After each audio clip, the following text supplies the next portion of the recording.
let me ask a question. What was your unlearning process like? Oh yeah, it was quite a lot. It was more like, things were just happening, and I could realize that for a very long time I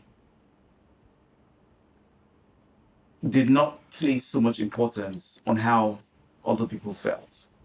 I just took things at face value before. But when we started having these conversations, because I I observe a lot, I read a lot, and I could read people talk about their experiences, for example, something like this. And I asked myself, in what way have I contributed to this? I think I pride myself in being very self-aware. Uh, I like to I like to not believe, and part of it is thanks to my late friend, Harold. He told me one thing one particular time, was like, don't believe your own bullshit. And that particular statement stuck with me.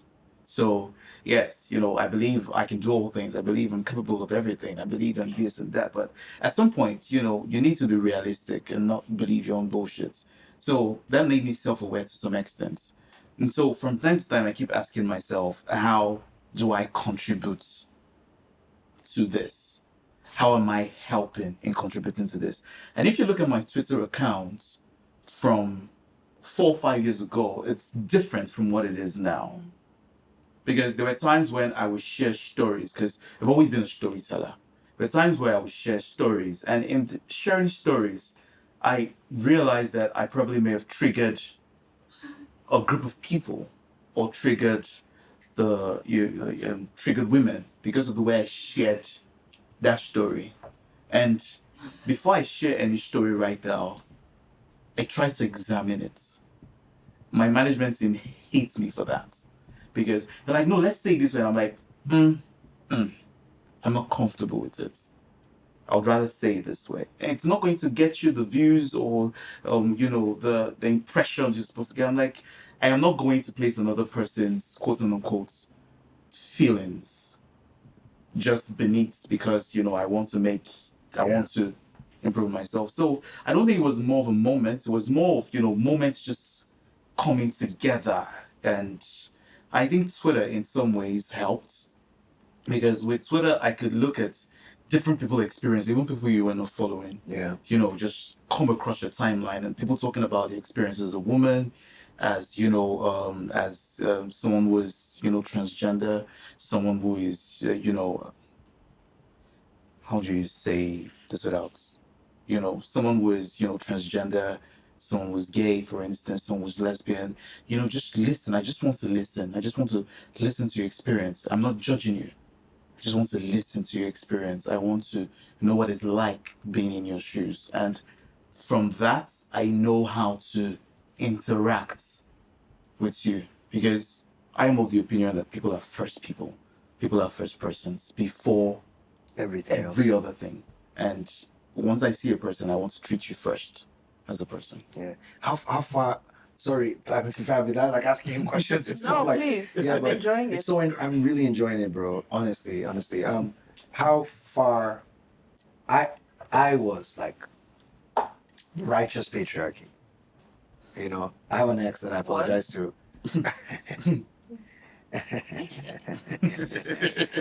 Get out of my shoes. But I was the righteous type, and I was struggling to figure it out because I really loved this person. We were in a relationship, but the rule book I had was like, in my head was like, you gotta act this way. Yeah, I'm a man, my partner, got it is what it is. Like, it is what it is. And the journey, when I look at it, I would say it's as far as from here to just. That's what I'm saying. Now I'm used to the journey, so I'm open to learn. Hey, I have a bad 1 mile. Fine, I make a mistake. I keep going, and I'm open to learn everything. But I want to know for you, in terms of the context of where I come. And honestly, I grew up in a loving home, right? My dad and my mom. I mean, the context of patriarchy is there, but my dad and my mom would be as close to, in their time, as close to making decisions together. It's just that ultimately at the end of the day, it was my dad's. Oh yeah. You know, it was like my dad's family. You know, and I want to ask for you personally, what is that? What was the distance long? So it was. You know, for me, it's like from here to Canada. it's been like a totally different shift, and this is me. And a lot of people don't know this about me, but while I was in medical school, I pastored a student fellowship. So this is me having a conversation, and we will talk about certain things. And one of the things we talk about was the idea of submission in marriage. And I could hear certain stories, and certain women stood on the pulpit and said things like, if my husband does not want this, then it's final. And yes, you're not supposed to question or judge whatever is being said from the pulpit. But in some ways, those things kind of affected the way I viewed relationships in general. This is me in the beginning of this particular conversation talking about how, I now listen to my wife and, trying to ensure that I get her input before we make any decision. Coming from this to all the way back to it's my word or law. And it's possible that shit. Like I think what I'm trying to highlight is that the shit like he through listening. didn't start like this. Yeah, I did not. We didn't. I did not. I don't think anybody. Let's be honest to ourselves. I don't think. Can I ask a quick question? Why do you think those? Because I don't think those that don't know better. Why do you think those that don't, you know what I'm saying, kind of haven't really shifted or refused to shift? Well, for those that do, why do you think they don't shift? Because I've come in contact with people who just are literally like, look, it's a man's world, that's what it is. All this when people are talking, it's just talking. Yeah, I can speak for myself. I mean, I can see him thinking about the question, but what knowing better means is, to me, is accepting that you've seen the logic behind something and you've accepted as consistent. And a lot of times, people haven't accepted as consistent. They've heard you, but they haven't had the time. And this is why conversations are important. They haven't had the time to walk the distance in their head to be like, so if this and that, oh. And I always tell people that if you've ever had a conversation with someone where you're arguing, sometimes if you stay in the argument long enough, you'll be in the middle of your points and you reach the end of your point and you just see the person's point. I don't know if it's ever happened to you. You're like, yo, you remember? And then you're like, oh, that's what you've been trying to say. And at that point, one of two things come in. It's either the person's ego comes in, and the person just adamantly refuses, or the person is, self-aware to know, okay, So this is self-awareness, right? So there's self-awareness and ego, right? Emotional intelligence, right?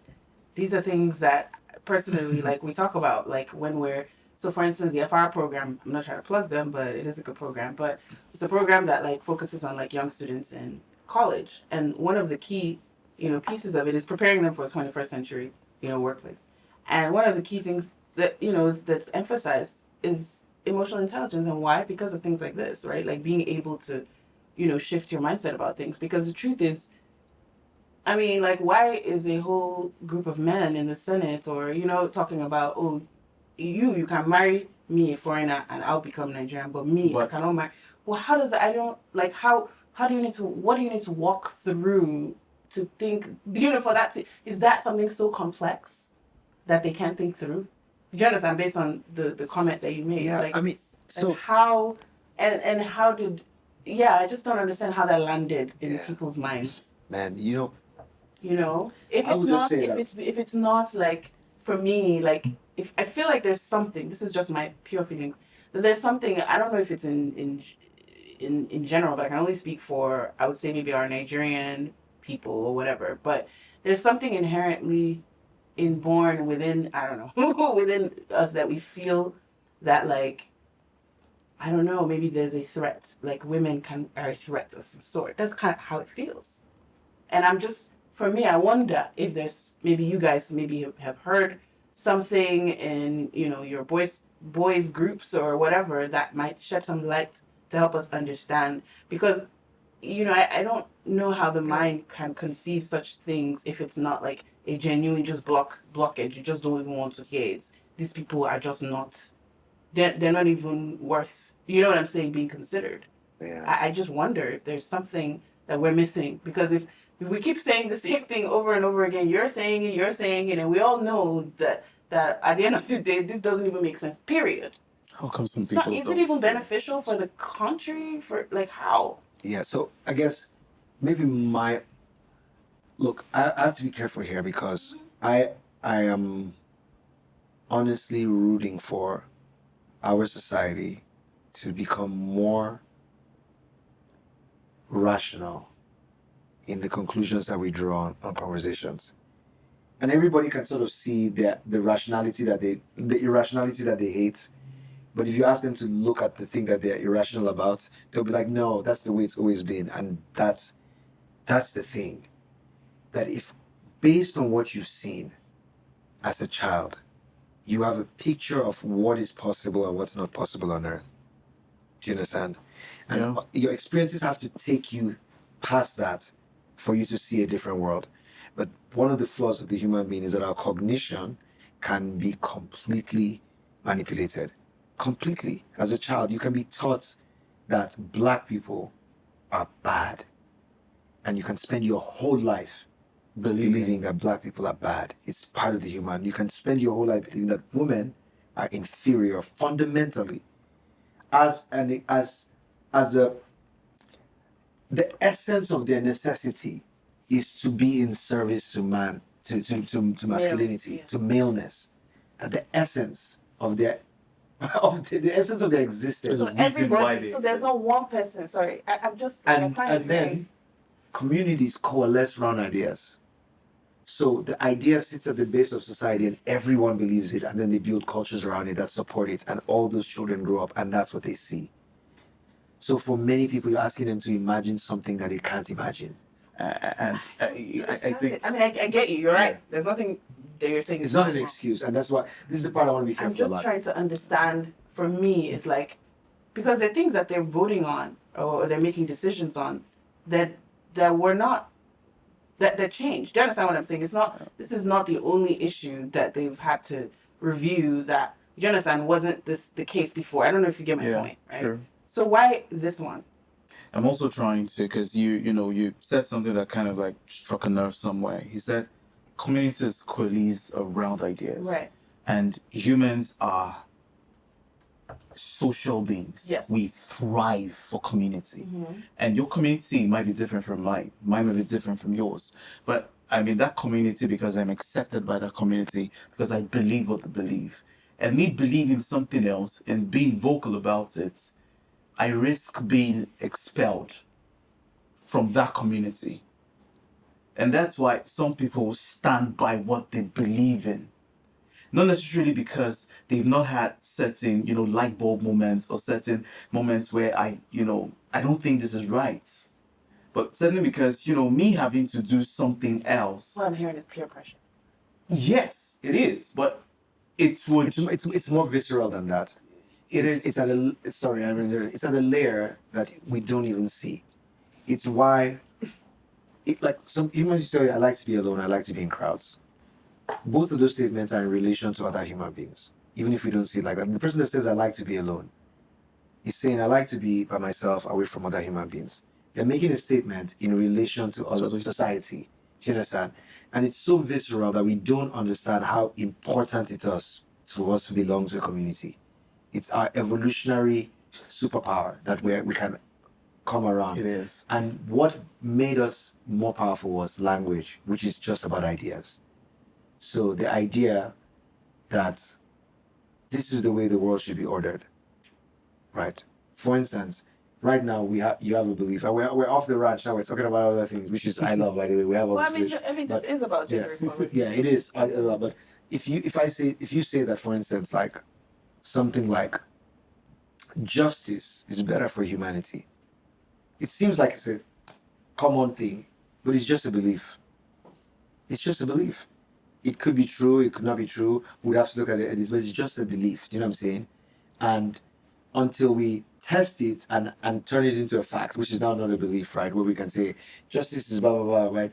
At its core, something as simple as that, something as simple as saying it is good for people to be good, is a belief. I don't know if that makes sense. I don't know if I'm being clear. It's a belief system, and everything that we see about the world, like if you haven't seen, which is why these conversations, if you haven't seen men and women in relationships attempt equality and talk to each other or whatever the relationship type. Again, I don't want to be like, What about the statistics that show that like women are, you know what I'm saying, allowed to take part in society, the society thrives? They're just Like, what about statistics. They're just So statistics. it's not fact.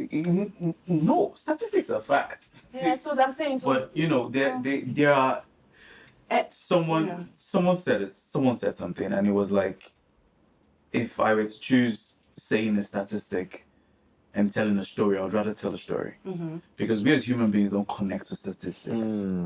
1 in 10,000 women die. Oh, 1 in 10,000 women die, and that's it. My neighbor died. Now it's personal. So it's and You can even make it more. You can say Rachel died. Who's Rachel? My who's neighbor. Rachel? My neighbor. That's So very personal. we connect more as human beings to stories rather than statistics, and that's where the entertainment sector comes in. And that's the reason why I'm trying to, quote unquote, blend both worlds together. There's medicine and it's, issues, and then there's storytelling. And so I'm trying to connect, trying to, like Spider-Man trying to put, and it's for Hence some this reason. platform. Yes, Yeah. hence this platform. But if we tell more stories that people can connect to, I'm not trying to make excuses. Yes, the society is already where it is. And we also need to realize that people build their identities around their belief systems. And you challenging a person's identity, I'm not making excuses for why a person believes what they believe or that's belief is right. bad. If Having bad beliefs is human.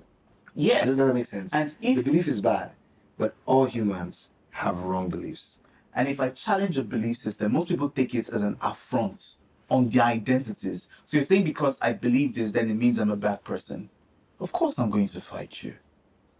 Okay, so fine. Well, I'm never going to understand it. I'm sorry, I get it, but I'm never going to accept it because to me, it's like that's like saying, oh, some people are inhumane and they're murderers, and we just have to accept that that's what they are. Like I feel like that doesn't make it okay. You're right. I mean, that's what we're all saying. You're giving me a reason for why it is, and you're saying it's not okay, right? So my question kind of is now to both of you really is that like, okay, as leaders literally in this same society, what are you guys doing or how do you think what needs to be done more of to help to kind of get these people to hear more of these stories that will help them shift that mindset so that it can actually feel the impact as opposed to quote unquote the statistics, because you're right. Okay, fine, statistics aren't relatable.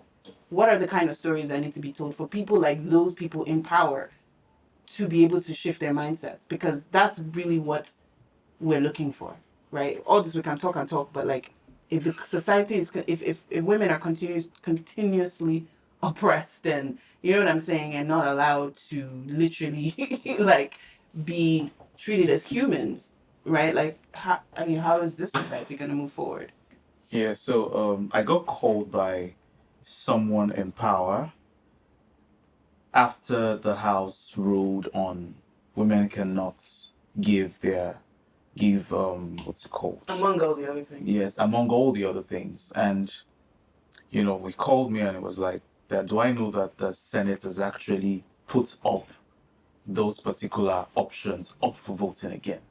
And so it was for me to, reach out to people and tell people, okay, now it's time for you to call your senator.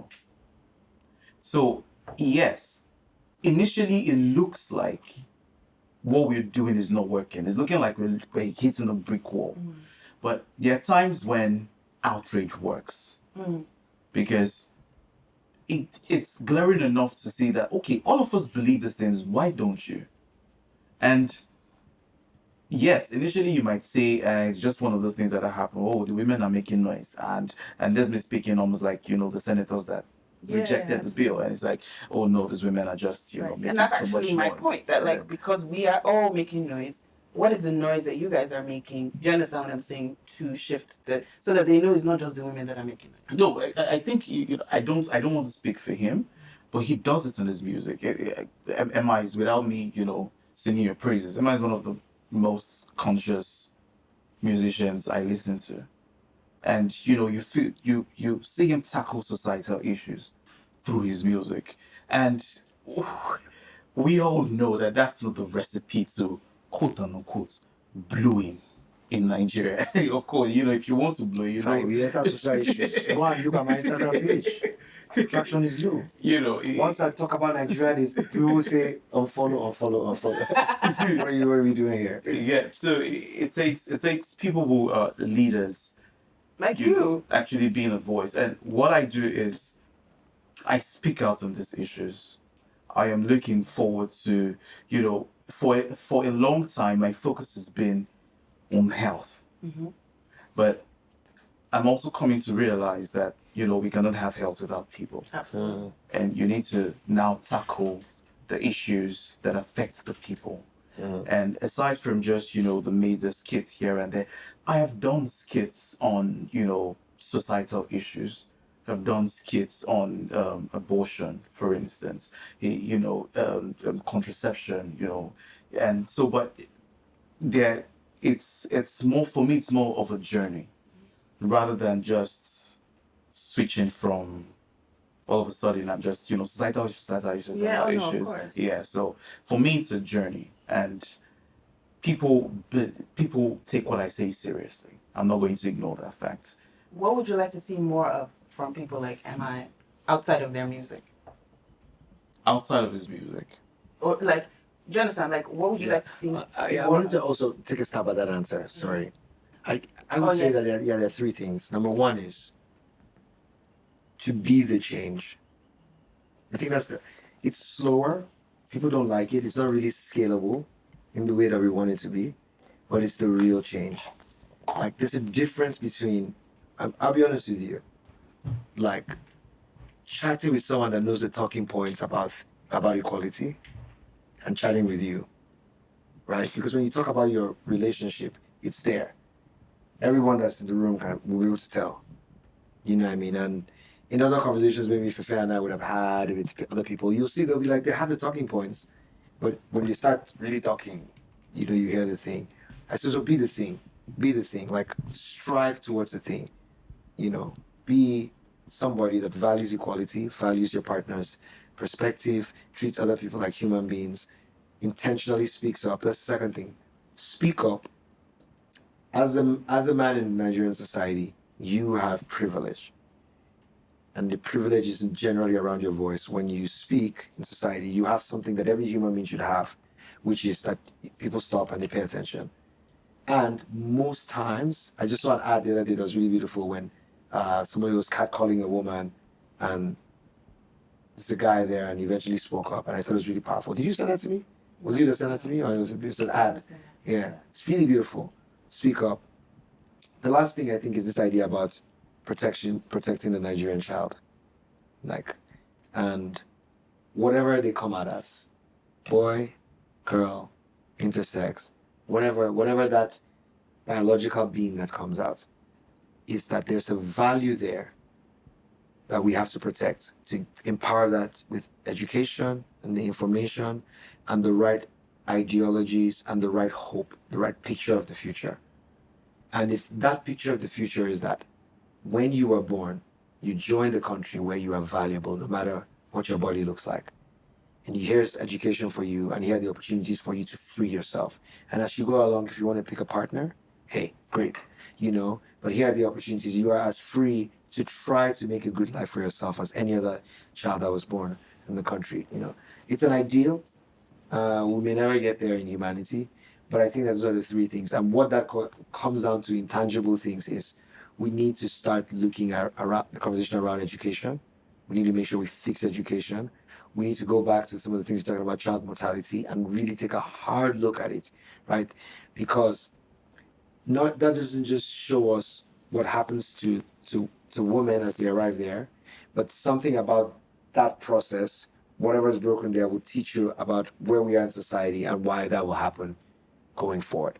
Like if you have a society where women are not receiving the care that they need, and because that they're dying at a rate, 20%. I mean, 1 in 5 women in the earth that die in childbirth are Nigerian, right?